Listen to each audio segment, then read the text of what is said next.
Welcome to Beauty and the Biz.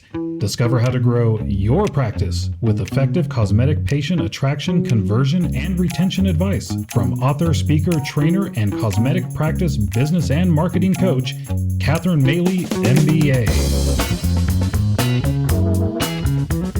Hello, welcome to Beauty and the Biz, where we talk about the business and marketing side of plastic surgery. I'm your host, Catherine Maley, author of Your Aesthetic Practice and consultant to plastic surgeons to get them more patients and more profits.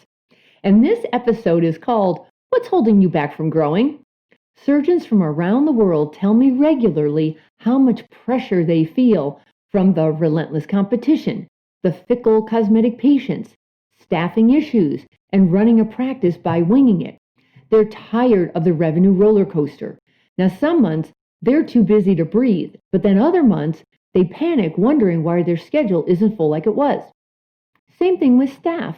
Just when they get the right team in place and feel confident their practice is running smoother than ever, here comes the turnover again. Why is this so difficult? Well, it's because that's business. When you realize you're running a business and it just happens to be the business of surgery, you think, be, and do differently. For example, every business needs these basics. A great team, systems and processes, marketing plan for more leads, strategic plan to stay competitive. Too many plastic surgeons are not running their practices like a business, so they jump around reacting to the market shifts, hiring staff sporadically, and winging it.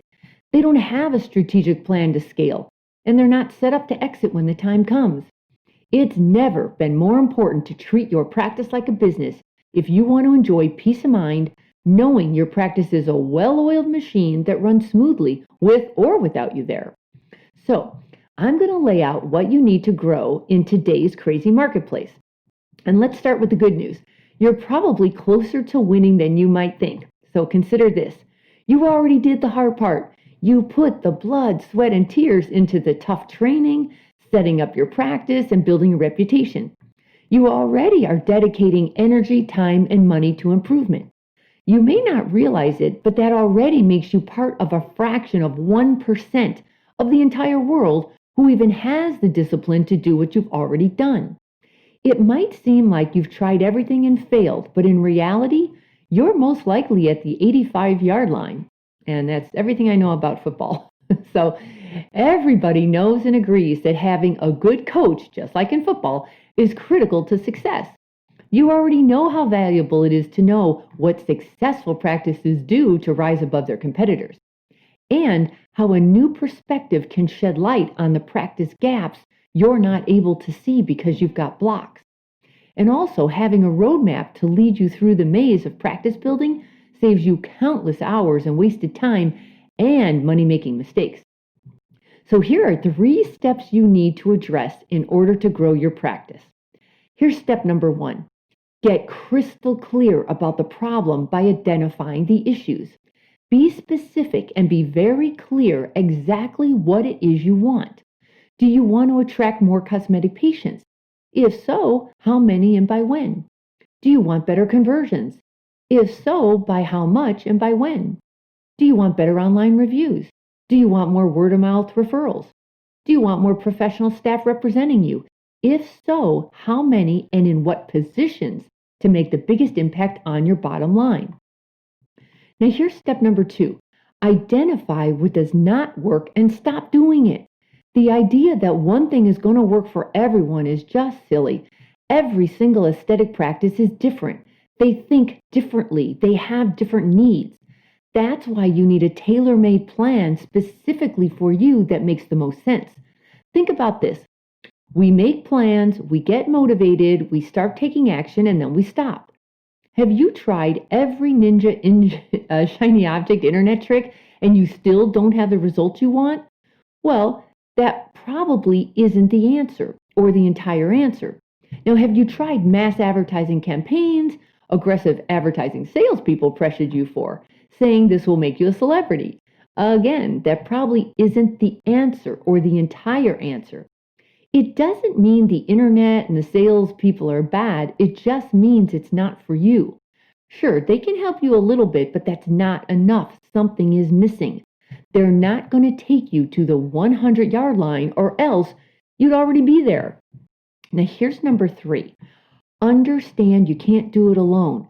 Think about it. As a cosmetic surgeon in private practice, you most likely feel alone most of the time, like you're the only one who really cares about the health of your practice. Like nobody around you understands the pressure of running a cosmetic practice surgery practice in today's world. And you're not supposed to be alone. We're all supposed to collaborate and work together to solve problems. Very few breakthroughs in the history of mankind have ever been achieved by one person alone without help. Now, even Einstein had help. His wife was a very good mathematician he consulted with a lot. If you now see it would be helpful for you to collaborate with someone who feels your pain and has the answers, then here's what you want to look for when consulting with them. You don't want fluff or filler.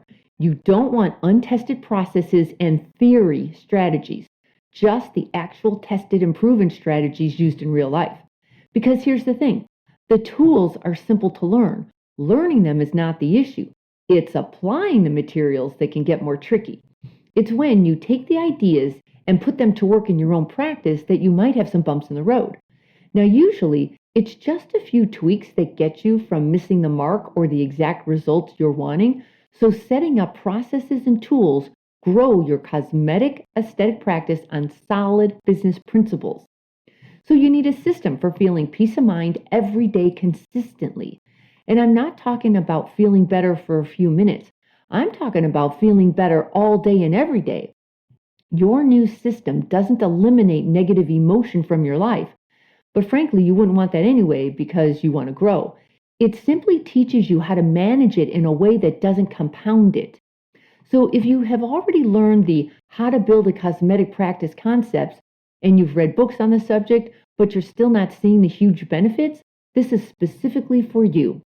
Getting outside counsel is for plastic surgeons who have a lot working for them, but know they could be running a more streamlined and profitable practice.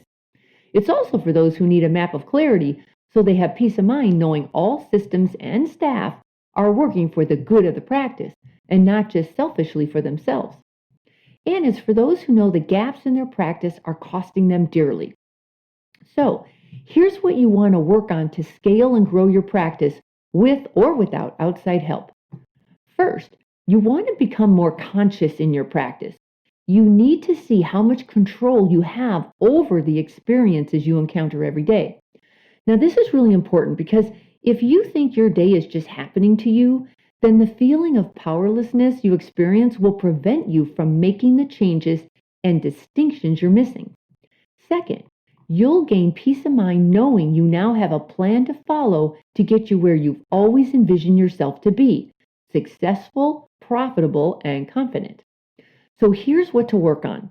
First, set the stage. Know your vision and goals to benchmark.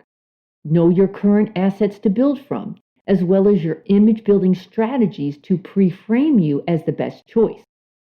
Now you want to work on the infrastructure, how phones are handled, which software is used to track and report your results, your processes and protocols. Then it's about the people. You've got to get the right people in the right positions, the right people trained to represent you professionally, the right people who can convert callers and consultations. And then you've got to figure out some staff incentives and motivation. Then you work on the processes, and that's the handling of leads, following up after the consultation, as well as protocol for before and after photos, reviews, and referrals. And lastly, it's the marketing, your website and internet presence, your year-round marketing plan, your social media plan, your internal marketing plan, as well as your external marketing plan. So hopefully, after hearing this, you can now see more clearly what's holding you back from growing. Because once you identify the practice gaps you're missing, that's half the battle. Please go through the list again and take some time working on your practice rather than just in it. It's well worth the time and effort if you're ready to run your practice like a business. And of course, I'd love to work with you to make this process a whole lot easier. So please call my office or send me a message from my website at catherinemaley.com. Okay, that's it for this episode, and please do me a favor. If you haven't already, would you please subscribe to Beauty and the Biz and give me a good review if you feel so inclined?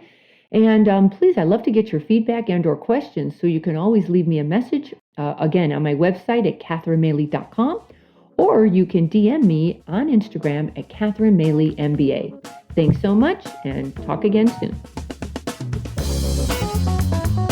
We hope you found valuable insight on this episode of Beauty and the Biz. For more episodes, tools, and Catherine's free book, visit www.catherinemaley.com. That's www.catherinemaley.com.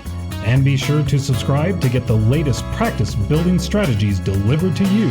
And don't forget to share this Beauty and the Biz podcast with your staff and colleagues.